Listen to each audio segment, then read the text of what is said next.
Hey everyone, welcome back to the shop. The night is quiet. The only sound is the low electric hum of the old fluorescent lamp hanging above the bench and that deep, familiar smell of dust, oil, and decades old wood that never really leaves these walls. In front of me lies a relic, a massive early 2000s computer monitor, the kind with a thick glass screen and a plastic case heavier than some modern televisions. To almost anyone else, this thing is electronic waste, something to be tossed into a dumpster without a second thought. But when I look at it, I don't see junk. I see a perfect 250 millimeter disc of crystal clear acrylic that has been hidden from the world for 20 years, just waiting for the moment it gets to spin again. There's something almost sacred, almost meditative about rescuing objects the rest of the world has already written off.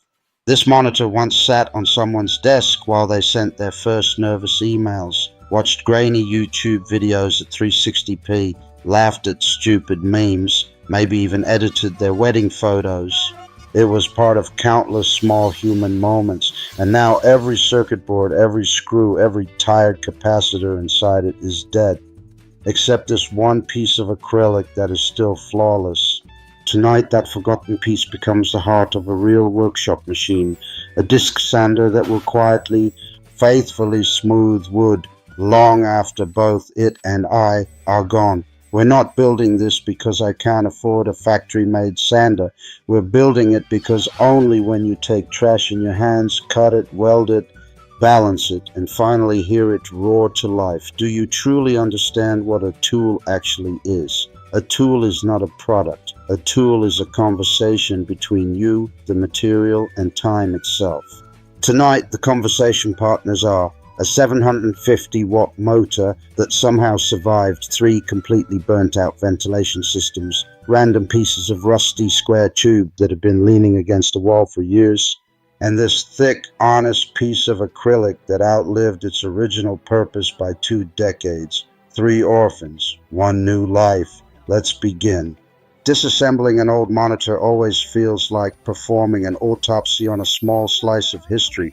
You remove screw after screw, the plastic creaks and sighs like it's reluctant to give up its secrets, and finally you lift away the shroud. And there it is, 8 millimeters of perfectly clear acrylic, untouched by scratches, untouched by sunlight for 20 years. I run my finger across the surface and it's cold, almost icy, but completely brutally honest. This material never pretended to be anything it wasn't. It just waited, cutting a perfect 250 millimeter circle without a CNC or a laser is an act of pure trust. Trust in the blade not to wander, trust in your hands not to shake, trust in the acrylic not to crack under pressure. You draw the circle the old school way, find the center with a compass and a steady pulse, and then you guide the blade slowly, breathing with the machine. When the disc finally drops free, it lands on the bench with a soft, satisfying thud, the exact sound something makes when it is born for the second time. Down on the floor waits the motor. It looks tired, covered in dust and old grease, but when I cleaned the bearings last week, it spun as smoothly as the day it left the factory. 750 watts, 2800 RPM, raw, uncomplicated power. Enough to turn impatience into dust in seconds. I build the frame from 20 by 20 square tube that has been rusting peacefully behind the garage since who knows when. I cut, I weld, I grind, I paint everything matte black so the machine almost disappears into the shadows and only the spinning disc remains the star of the show. Every extra gram, every unnecessary bracket I leave out. The secret to any good homemade tool is ruthless minimalism. Include nothing that doesn't have a reason to exist. Less is never lazy when it's honest. The work table is made from another piece of acrylic, thinner this time, almost delicate, but still strong enough to take real punishment. I cut a precise slot so the disc can rise through it like the moon through clouds. Then I add the angle adjustment, a couple of slotted brackets, a wing nut, and suddenly it tilts smoothly from 0 to 50 degrees. Nothing here is over-engineered, nothing is fragile. It's crude, honest, and accurate to within half a degree, exactly what you need and not a single thing. Across the entire face of the big disc, I glue industrial-grade hook and loop. When the first sheet of 80 grit abrasive rips onto it, the sound is pure commitment, like tearing open a letter you already know will change everything. Under the table, I weld a simple 50mm dust port aimed directly at the point where wood meets grit.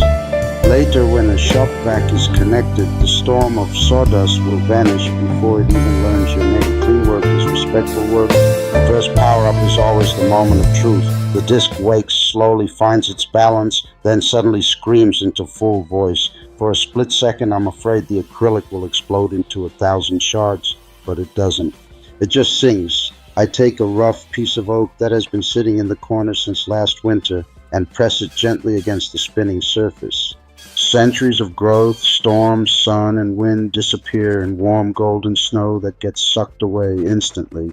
There is a deep, almost spiritual peace in that moment, watching time itself being erased while simultaneously creating something smooth, something new, something that will probably outlast me by another century. I switch to 240 grit and run the same board again. One more pass and the surface feels softer than skin, warmer than skin, alive in a way no piece of fresh lumber ever feels. This machine doesn't simply remove material. It removes noise from life. It removes hurry. It removes every excuse we ever had for doing things halfway. Real smoothness is never an accident. It is thousands and thousands of tiny, deliberate,